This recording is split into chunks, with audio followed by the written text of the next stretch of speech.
Good evening प्यारे बच्चों, आप लोग कैसे हैं। आइए शुरू करते हैं डीएलएड थर्ड सेमेस्टर का। जहाँ तक हम सॉल्व कराए हैं उसके आगे के प्रश्नों को देखते हैं। थोड़ा तबीयत में जो है खांसी जुकाम हो गया था, जिसकी वजह से मैं एक दिन नहीं पढ़ा पाया, लेकिन फिर आज मैं कोशिश कर रहा हूँ। चलिए प्रश्न लेते हैं कि 35 रुपए को 3:4 के अनुपात में विभाजित कीजिए। प्रश्न है कि 35 रुपए को 3:4 के अनुपात में विभाजित कीजिए। देखिए 35 रुपए को 3:4 के अनुपात में विभाजित कीजिए। तो आप क्या करेंगे, 35 रुपए है, पहले 35 रुपए है और इसको करना क्या है कि 3:4 के अनुपात में विभाजित करना है। तो एक होता है आनुपातिक योग, आनुपातिक योग अगर आप निकालेंगे तो 3 + 4 = 7 आएगा। ठीक, तो अब आप देखिए कि पहला भाग आपका बनेगा 35 और गुणा जो पहले भाग का अनुपात है तो 3 है तो गुणा 3 और बटा आनुपातिक योग 7, 7 × 5 = 35 और 5 × 15 होगा। मतलब एक भाग जो है वो 15 रुपए हो जाएगा। दूसरा भाग जो है, दूसरा भाग 35 गुणा दूसरा भाग क्या है 4 है तो 4/7, 7 × 5 = 35 और 5 × 20। अर्थात 35 को जब हम दो भाग 3:4 में बांटेंगे तो एक भाग आएगा 15 और दूसरा भाग आएगा 20। यही इसका उत्तर होगा। ठीक, तो उम्मीद करते हैं आप लोगों को समझ आया होगा।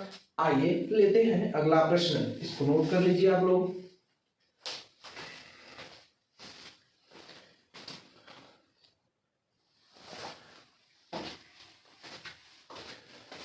आइए देखते हैं, सेम पिछले प्रश्न जैसा ही प्रश्न है कि 40 रुपए को 3:5 के अनुपात में विभाजित कीजिए। तो हम पिछले जैसा ही लगाने का प्रयास करेंगे, आप लोगों को समझाने का प्रयास करेंगे। देखिए 40 रुपए है और इसको 3:5 के अनुपात में बांटना है तो आनुपातिक योग क्या हो जाएगा, आनुपातिक योग हो जाएगा 3 + 5 = 8। ठीक, अब पहला भाग होगा, पहला भाग बराबर 40 गुणा पहला भाग का अनुपात है 3 तो 3 और बटा आनुपातिक योग 8। अब 8 × 5 = 40 और 5 × 3 = 15 आ जाएगा पहला भाग। और फिर दूसरा भाग हो जाएगा 40 गुणा दूसरे भाग का अनुपात है 5 तो 5 रखेंगे यहाँ पर और 8 × 5 = 40 और 5 × 5 = 25 हो जाएगा। तो यह पहला भाग और यह दूसरा भाग हो जाएगा। अब उम्मीद करते हैं आपको प्रश्न समझ में आ गया होगा। आइए लेते हैं अगला प्रश्न, इसको हम इरेज कर देते हैं। खूब अच्छे से समझिए, जो न समझ में आए उसको कमेंट में बताइए, हम पूरी कोशिश करेंगे कि आपको समझ में आए। ठीक, तो लेते हैं अगला प्रश्न। अगला प्रश्न है कि 9 की पावर 1/2, 9 की पावर 1/2 है और आपका दिया गया है 4 की पावर 1/2 गुणे में 4 की पावर 1/2 का मान होगा। देखिए प्यारे बच्चों, 1/2 अगर आप करनी पढ़े हैं या फिर रूट पढ़े हैं तो रूट से संबंधित है कि जैसे 9 लिखा गया है तो इसको आप चाहे तो पावर 1/2 है तो इसको ऐसा भी लिख सकते हैं। और अगर यहाँ पर 4 लिखा गया है 1/2, इसका अर्थ है कि आप यहाँ √4 लिख सकते हैं, या हो जाएगा। तो अब देखिए प्रश्न के अनुसार अगर चलेंगे तो 9 और गुणा 4, तो 9 का वर्गमूल निकालेंगे तो 3 आएगा और 4 का वर्गमूल निकालेंगे तो 2 आएगा, और फिर 3 दूना 6 इसका आंसर हो जाएगा। तो बहुत ही आसान सा तरीका है, आप इसको सॉल्व कर लीजिए। हम लेते हैं अगला प्रश्न। 10 की पावर 0 का मान होगा। अगला प्रश्न है, तो नोट कर लीजिए।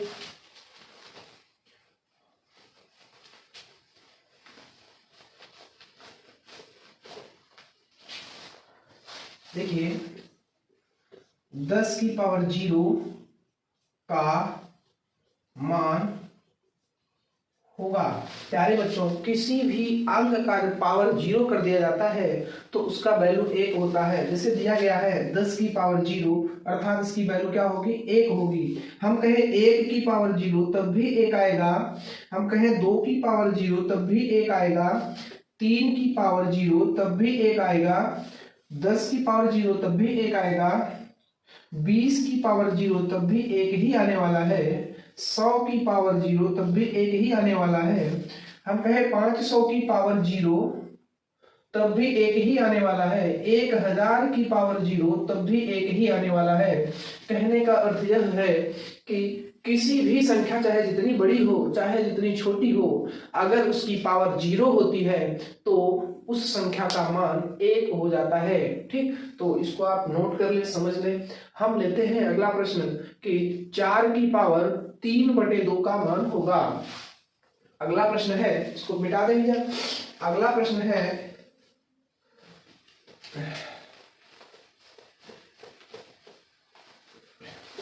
चार की पावर 3/2 का मान होगा। 4 की पावर 3/2 का मान होगा।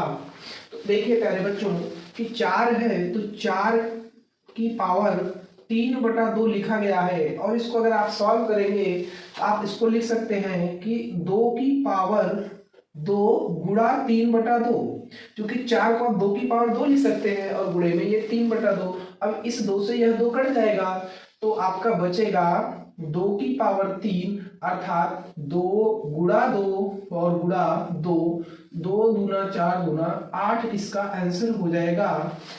एक और प्रश्न ऐसे लेते हैं, जैसे मान लीजिए हमने कहा कि 25 की पावर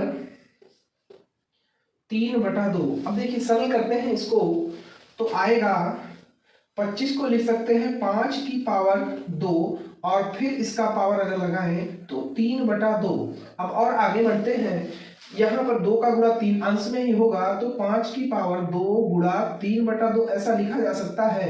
2 से 2 कट जाएगा, अर्थात 5 की पावर 3। अब यह हो जाएगा 5 गुणा 5 और गुणा 5, 5 पचे 25 पंचे 125 इसका आंसर हो जाएगा।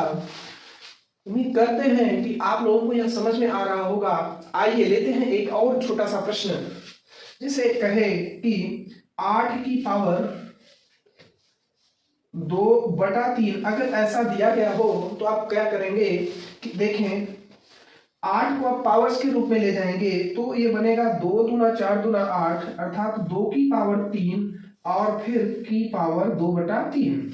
अब आप बढ़े आगे तो 2 की पावर 3 गुणा 2/3, और 3 से 3 कट रहा होगा, तो और आगे बढ़ेंगे तो 2 की पावर 2 आ जाएगा, और 2 की पावर 2 का अर्थ है कि 2 गुणा 2 अर्थात 2 दूना 4, यह इसका उत्तर हो जाएगा।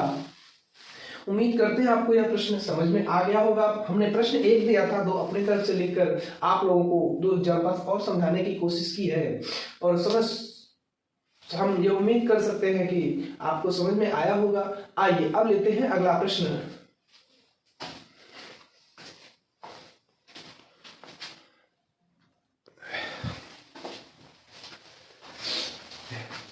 देखिए प्यारे बच्चों, प्रश्न है कि 5,000 रुपए का 5% की दर से 4 वर्ष का साधारण ब्याज क्या होगा। तो यहाँ पर देखें तो समझ में आ रहा होगा कि ये क्या है, तो मूलधन है।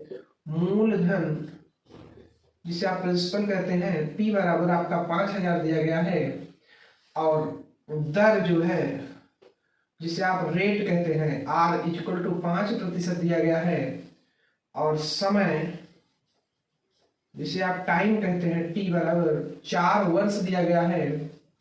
अब आइए साधारण ब्याज, तो तो साधारण ब्याज बराबर होता है, शॉर्टकट में लिखते हैं तो PRT/100 लिखते हैं, या फिर मूलधन गुणा दर गुणा समय और बटा 100 लिख रहे होंगे। आइए देखते हैं। तो अब मूलधन का वैल्यू जो दिया गया है वो 5000 है, तो 5000 यहाँ पर रखेंगे, गुणा दर जो है वह 5% है, तो 5% गुणा समय 4 है और बटा में 100, 2 जीरो से 2 जीरो कट रहा होगा, तो 50 गुणा 5 चौका 20 और फिर गुणा कराएंगे तो 5 दूना 10 और 2 जीरो, 1000 आपका आंसर आ रहा होगा। तो 5000 का 5% की दर से 4 वर्ष का साधारण ब्याज जो होगा वो 1000 रुपए होगा।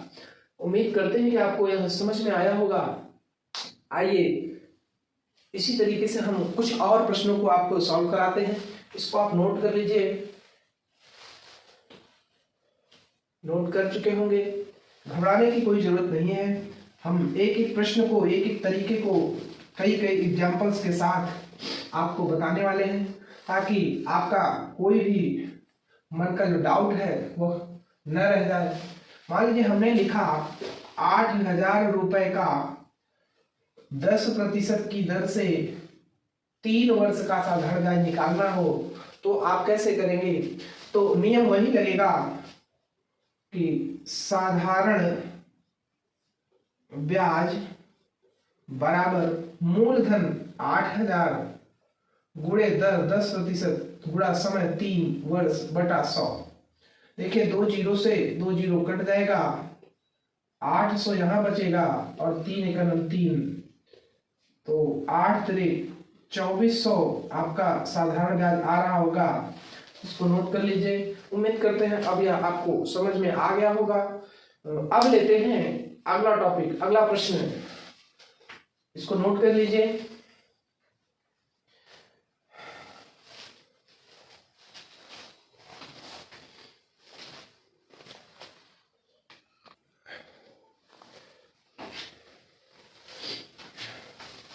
देखिए प्यारे बच्चों, अगला प्रश्न चक्रवृद्धि ब्याज से मिला जुला है कि 500 रुपए का 5% वार्षिक चक्रवृद्धि ब्याज की दर से 2 वर्ष का मिश्रधन क्या होगा? तो यहाँ पर मिश्रधन बराबर होता है, मिश्रधन बराबर मूलधन ब्रैकेट में 1 प्लस दर बटा 100 की पावर समय। यह फार्मूला है।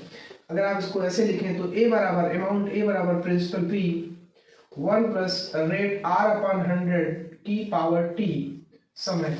अब इस पे आप वैल्यू रखेंगे तो A = P का मान 500 रुपए है और 1 प्लस R का मान 5 बटा 100 और समय 2 वर्ष।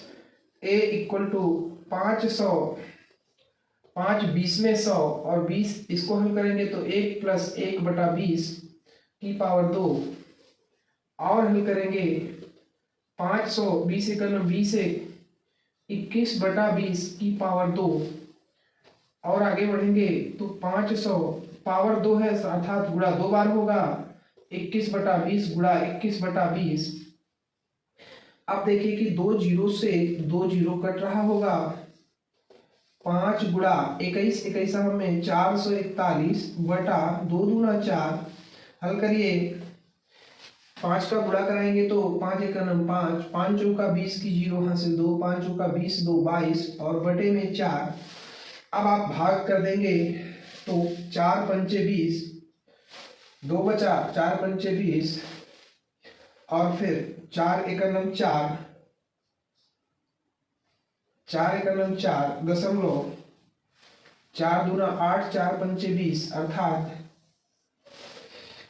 551 रुपए 25 पैसे आंसर हो जाएगा। तो यह चक्रवृद्धि मिश्रधन था, इसको आप नोट कर लीजिए। अगर यहीं से चक्रवृद्धि ब्याज निकालना होता तो चक्रवृद्धि ब्याज बराबर होता है मिश्रधन माइनस मूलधन, और आप 551.25 में 500 घटा देते तो 51.25 रुपये आपका ब्याज आ जाता।